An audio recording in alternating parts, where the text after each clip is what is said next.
Hello, and welcome to Happy You Asked, the podcast where we explore a little thing called happiness, one awkward conversation at a time. I'm your host, Erin Clare, who's currently broadcasting from sunny Russellville, Arkansas in January, which is beautiful, I must say, here in the winter.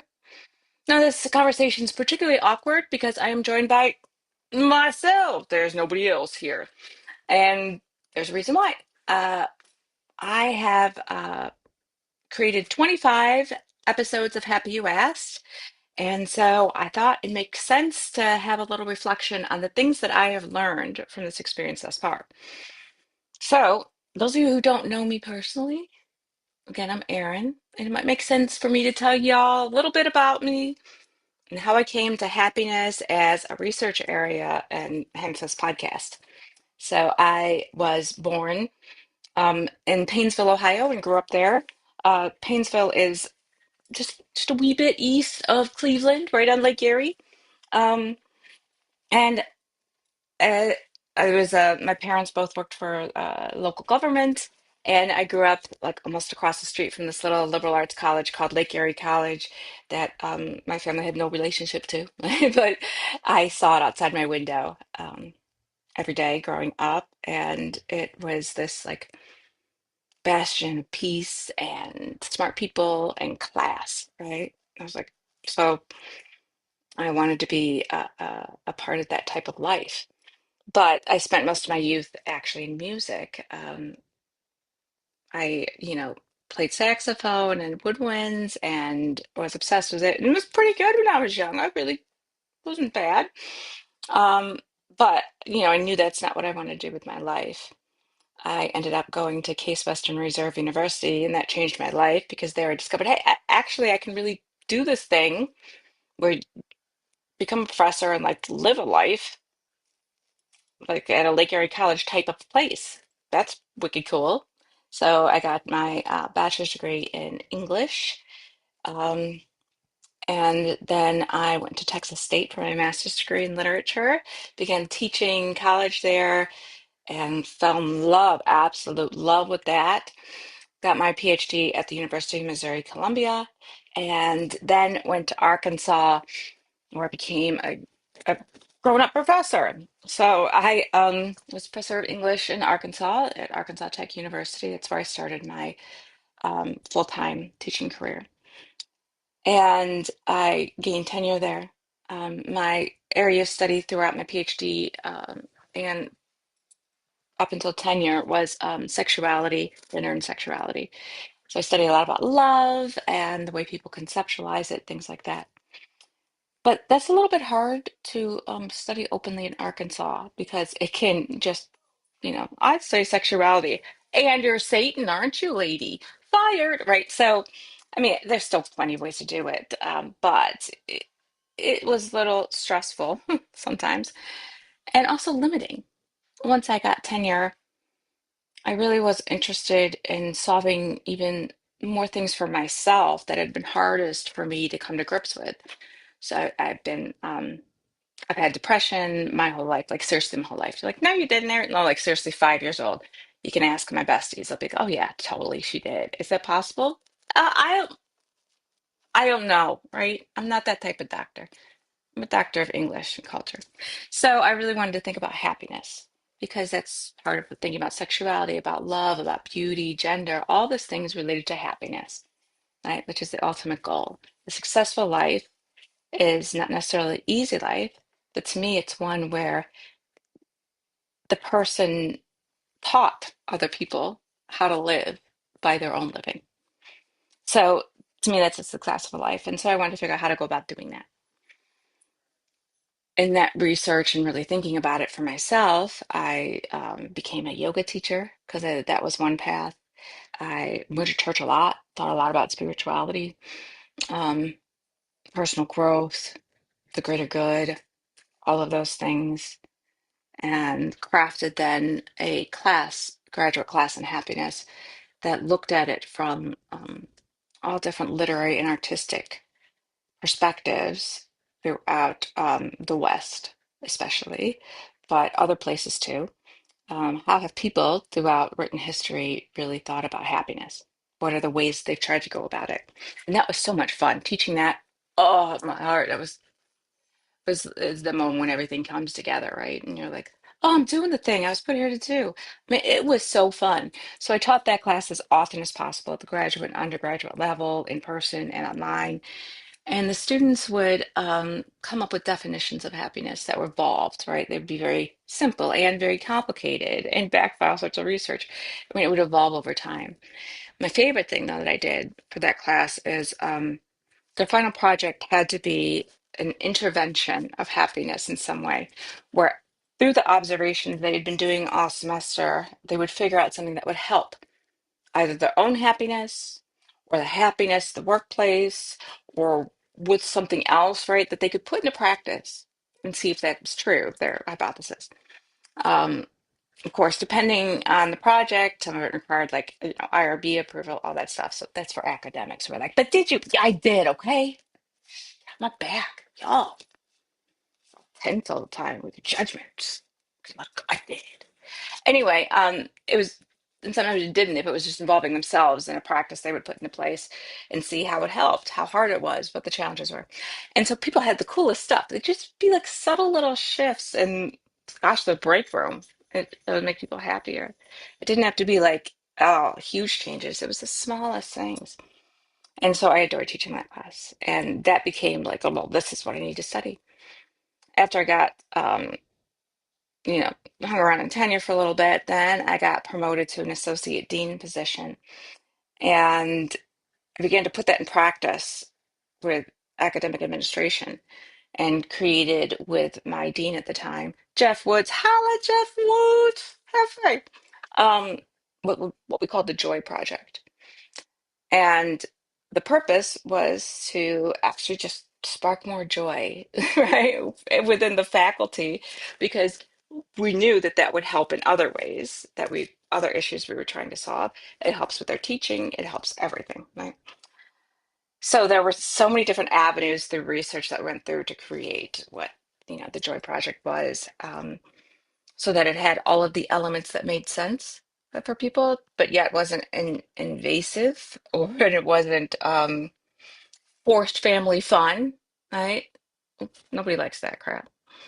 Um, so it went really well, and I it expanded, and I gave talks about it everywhere, the Story Project, and wrote some articles about it, and just loving life. And also was teaching a ton of yoga at that time. And this really interesting, productive time in my life then led to the job at Northeastern University, where I'm an associate dean of undergraduate programs for the College of Professional Studies, and I oversee a portfolio of 12 programs, undergraduate programs, that are online and Boston based.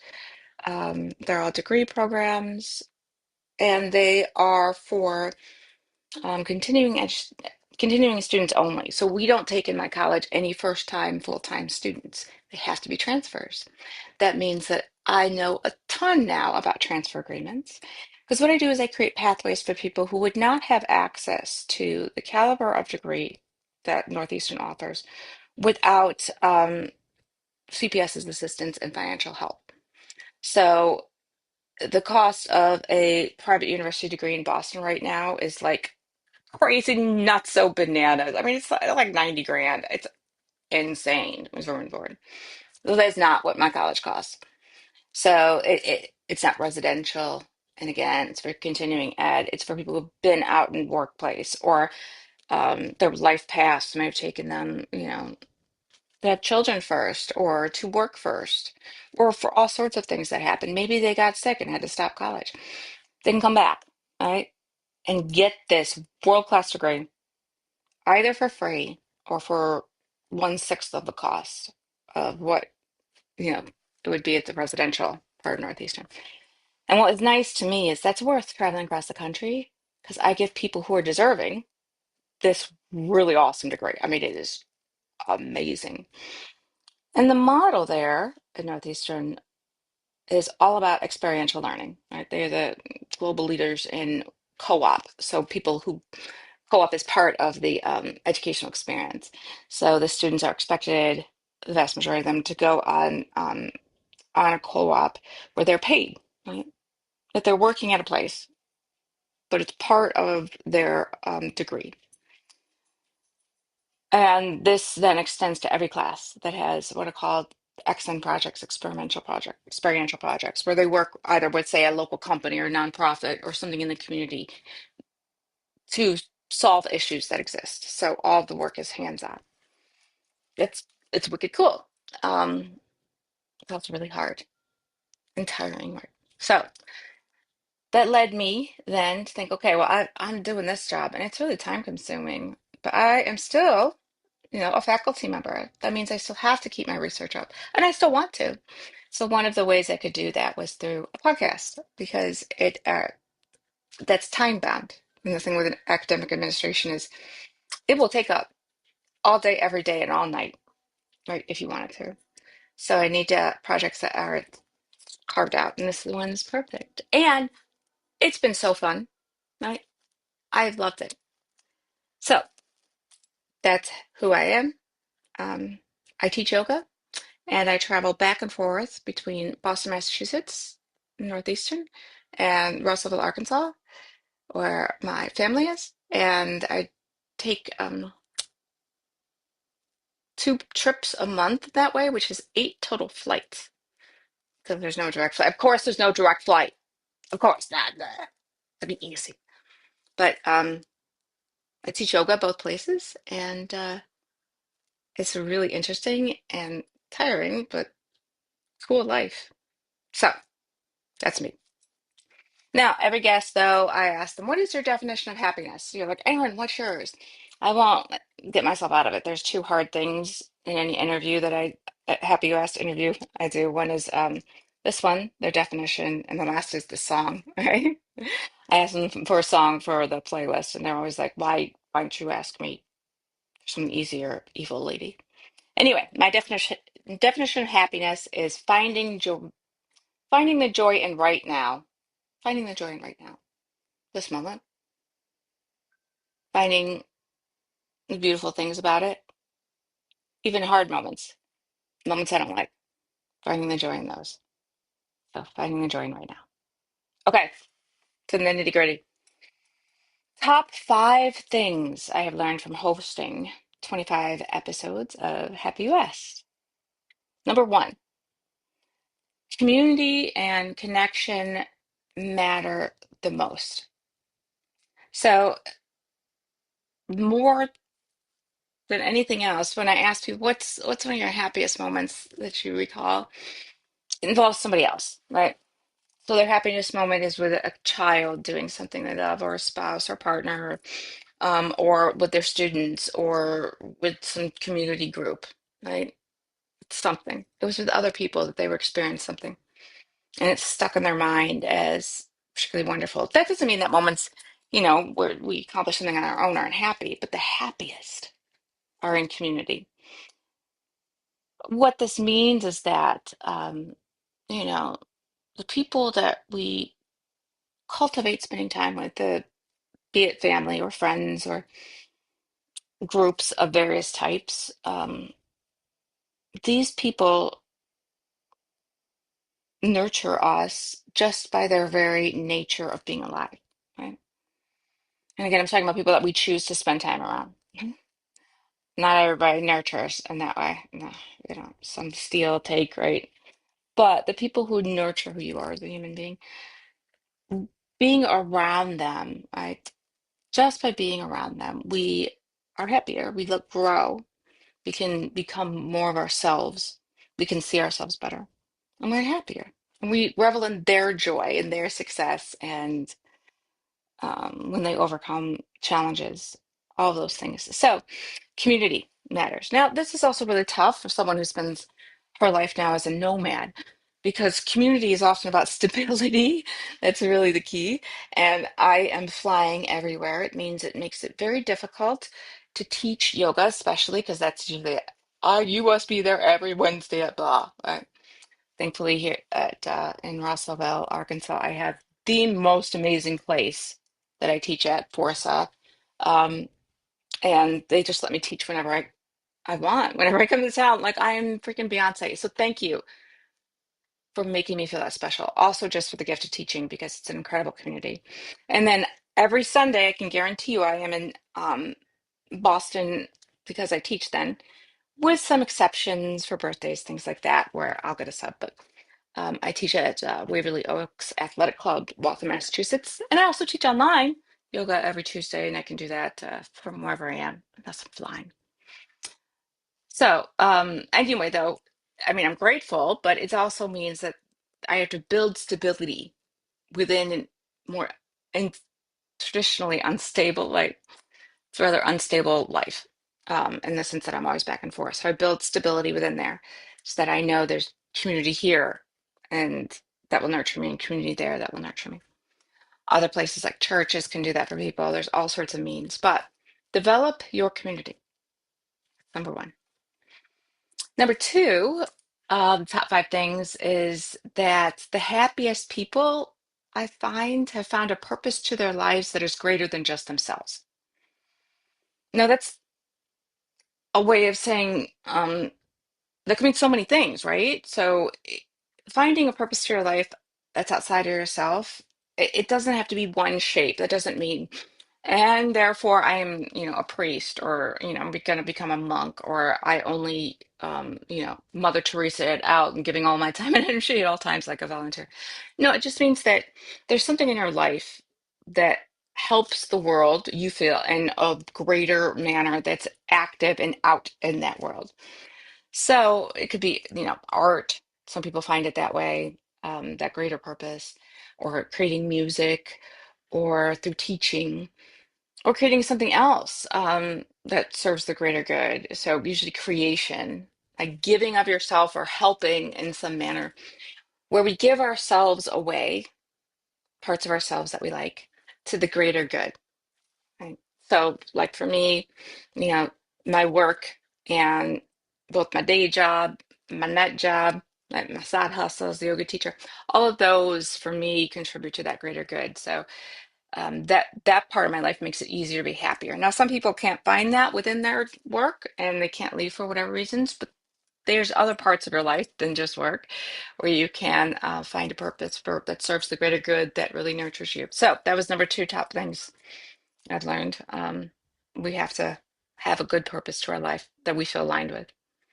Number three, it is so critical and important for us to be in nature as often as possible. And this came up repeatedly by people who have all sorts of backgrounds that they just getting outside a little bit. It could come from your yard and a little garden that you tend or a plant, or to walking around your neighborhood or on your campus, or to going to the woods or to the mountains or to the lake or the ocean on trips or on weekends, things like that.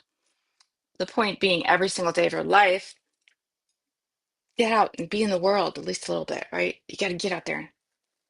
And it changes everything. The air, the way our eyes work, and generally just how we feel. The shift happens, just almost instantaneous. We only need to give ourselves 5 minutes, but of course we should spend longer as much as possible outside. So being in nature, so key. This came up, right? Poets and writers especially really were like, you have to get outside. Have you been out there? It's super wicked cool. And so, but it was also, more place-based people too. Everybody, get outside. So do that. Number four thing I learned is that life is hard. There will be suffering in our life, but that doesn't mean we have to suffer. So I purposely try to think about when I ask someone, I do an interview request, like why their perspective matters. And some of them are like, I have nothing to say. I'm like, what are you talking about? Yes, you do. Often it's because I know that this person is good to be around, but I also know that their life has not been all roses and sunshine, that they do work or they have had something that happens that was a challenge. Um, and that through that, they created whatever this path is or this perspective that lets them radiate. an energy that people want to be around.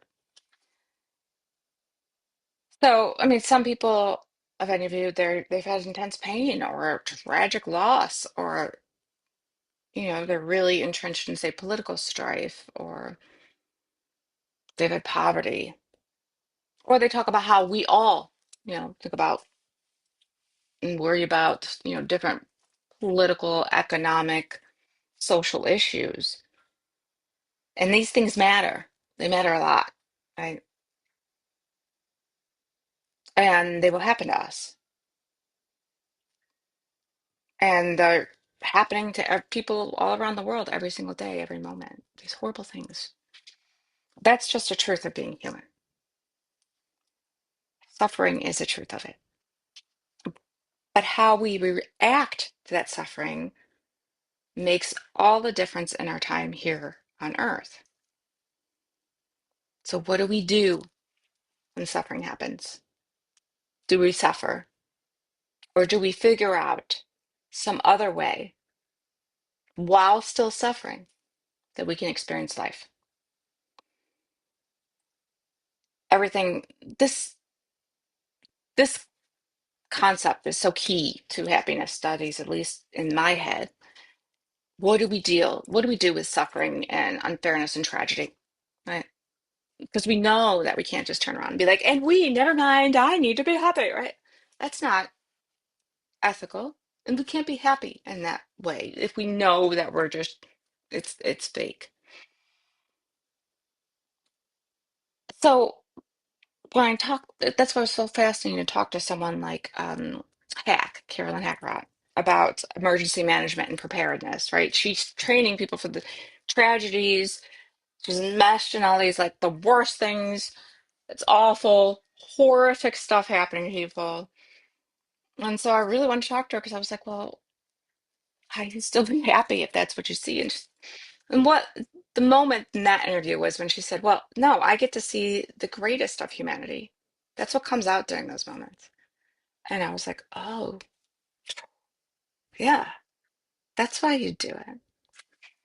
Or talking to Skyla, who is a yoga therapist, about, well, you, as a yoga therapist, you deal with people who have intense pain or trauma. And what do they do with this pain? How can they still be happy if something is hurting nonstop, right? And hurting them badly? And then she brought up something that I already knew. I'd read it so much in so many Buddhist texts historically.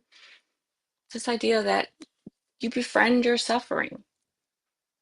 If you're carrying something around that's going to be part of you that you cannot get rid of, making it your enemy makes you suffer. Befriending your suffering, your pain, then it doesn't have as much control over you. It has a shape, it has a texture. It's part of you, but it doesn't control who you are and how you feel and what you think and your hope.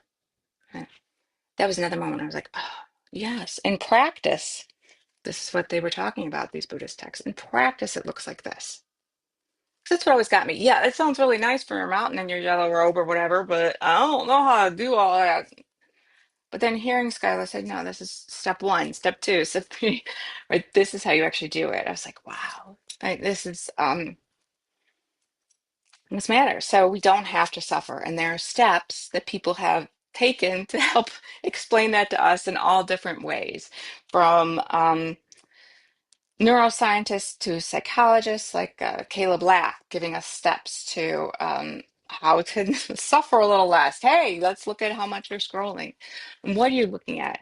And let's look at your news content. And why are you worried about something happening over there? Yes, it's sad. Why are you worrying about it to the point that it's causing you anxiety? These things like are all about the same question. How do we have suffering but not suffer? And that's really the heart of what I've learned a lot about, is people are talking about it from different perspectives and different angles, but it's all about the same thing. How do we help ourselves not suffer? Right. So those are the top four things. That leaves me One last thing, top five things. This was the coolest. That just by talking about happiness, it makes people happier. So, eh, every episode when we end, we're all happier, even if we talked about things that were hard, because talking about happiness helps, it matters. Some of the people I've interviewed I've known for a while, and they, happiness isn't their field of expertise in any way. They're actually, some of them are like, I've never really thought about this whole much, but here I am. And through talking, they developed their own sense of what their happiness is and why. And it was beautiful, and you could see them sort of like lightening up in spirit and thinking through happiness. What I learned from that is if we could all do one thing to help the world around us, we could do so many things. But one of the things we could do is something really simple. Just ask the people in your lives, hey, what makes you happy? Ask everyone you know. Ask your friends, your family, your coworkers, ask strangers even. Because just by asking the question, you will ensure that the person you're asking will be a little bit happier, at least, for the rest of their lives. And here's why. Because no matter what, when you ask someone this question, what makes you happy? They will stop for a second and actually think about themselves as a human being and what they truly, honestly love, how that makes them feel inside. They'll sit there and think, well, does that really make me happy? Well, no, that makes me feel X, not happy. Because this, what makes me happy? I mean, it all will happen in their head. And that moment, that whole process that they went through, it's going to stay in the back of their brains, in their back pockets, anytime that they need a little boost when they're thinking about their own happiness. Be like, oh, I remember, yeah, I thought about this makes me really freaking happy. And then they'll smile a little bit. They will be so happy you asked. Just what I did there. Aha. I gave you the title. I gave you the title of the podcast within that. I tied a bow. It was nice, wasn't it? They will be so happy you asked about happiness. Anyway, that's another thing is I learned just by watching these people talk about happiness, how that's all you had to do is ask. It's not complicated. I ask the same questions and I just let it roll because I don't have I'm entering my crone era, so I don't have time to give fucks, right? Um, so I've asked the same questions. We're just gonna roll, and it becomes a gift to them as well as to me, of course. Hopefully, everybody else. But just ask people, do that for me. See what happens. I want to hear back, and then please come. Let me interview you about it, okay? And make my life easier by just asking me, please. That way, I can be a little lazier. Which is what I like to be, is just a little bit lazier at all times. Okay. It's time for me to talk about my song to add to the playlist. Yeah, I'm actually going to add one. Now, this, of course, like everybody, it's really hard. And especially because my life is so entrenched in music, I listen to it constantly. The form of yoga that I teach the most by far is music-based yoga. So I'm always like, music is key. It's important to me. Oh, if you're like, what's on your hand, Erin? Look, this is a really fancy thumb thing because I have had for years this joint in my thumb is now unstable from my work. Mouse. Next. Anyway, that's more you need to know, but it's just a fancy thumb holder. I should make someone like fashion me one that's real looks like this, but it's like steampunk, right? Like metal. It would be that's a badass bee, and I'll be like, I know. Anyway, I just came to my head. So if you know a person who knows how to do this in a therapeutic way, please hook me up. Anyway, my song. Horrible to talk to yourself and just get all off into space. I chose a song called Church Street, and it's by Juliana. I think you pronounce her Zacharou. That's French. Zachariou. So this song is about a woman who realizes one day that she wants her life to be better than it is. So she makes a promise to herself at that moment that she's going to be happier. Right? I think it's like she's going to let the light in her begin to shine. And suddenly, when she does this, she begins to see the world in all its incredible, multicolored, magical glory. Uh, she experiences joy in that moment and can see the world as a joyful place. And the message of that song reminds me of a Scott Fitzgerald quote that I have on the wall, actually, face outside my desk that I face here in Arkansas. I'll read it to you. And it goes, "For what it's worth, it's never too late, or in my case, too early, to be whoever you want to be. There's no time limit. You can change or stay the same. There are no rules to this thing. We can make the best or the worst of it. I hope you make the best of it. And I hope you see things that startle you. I hope you feel things you never felt before. I hope you meet people with a different point of view. Hope you live a life you're proud of. If you find that you're not, I hope you have the courage to start all over again." Every moment we have a choice, right? We can stop and see the beauty in that moment, or keep staying trapped in our heads, our worries, our concerns, anxieties, fears, mun mundane trivialities. And I love this song for that because it's so key to my life. To overcoming or maintaining, to overcome my depression, overcoming my depression, is that I have to stop and say, what is beautiful about this moment? And I have to do that every day, over and over. And it works when I remember. Then suddenly there's a light that comes out from within me, right? I'm like, this is fucking amazing here. Look at that. Look at this. Even places like, walking through North Station and, there's like homeless people screaming, and then there's cops everywhere, and there's some smell, and there's this mad rush of people.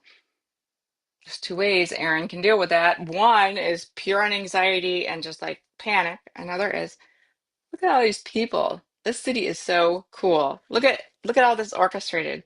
Listen to the accents. See the guy at the pizza. Right? Go see Mike's pastry over there, and look how delicious that is. Notice. And I have to do that over and over. And that's the way I stay as happy as I can. The problem is I forget to do it. I forget to look around and see the joy. I get stuck in that whirlwind of blah, blah, blah, blah, blah, blah, blah, blah, and oh, and look at this guy, blah, blah, blah, blah, blah.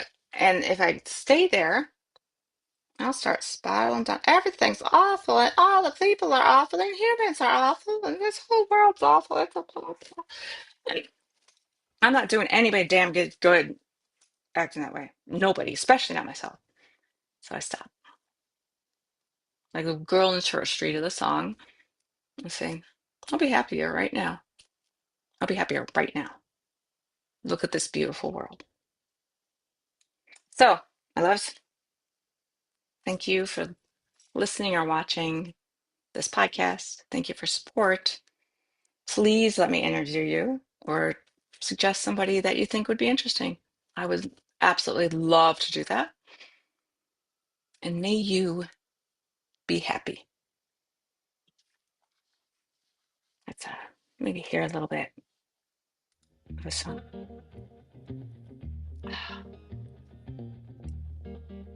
Hmm. It's been a year now, All right. maybe longer. For the next But the sun is 25, shining on a hopefully more lonely hill. episodes, Still friends. got salt in her See you later. sneakers just to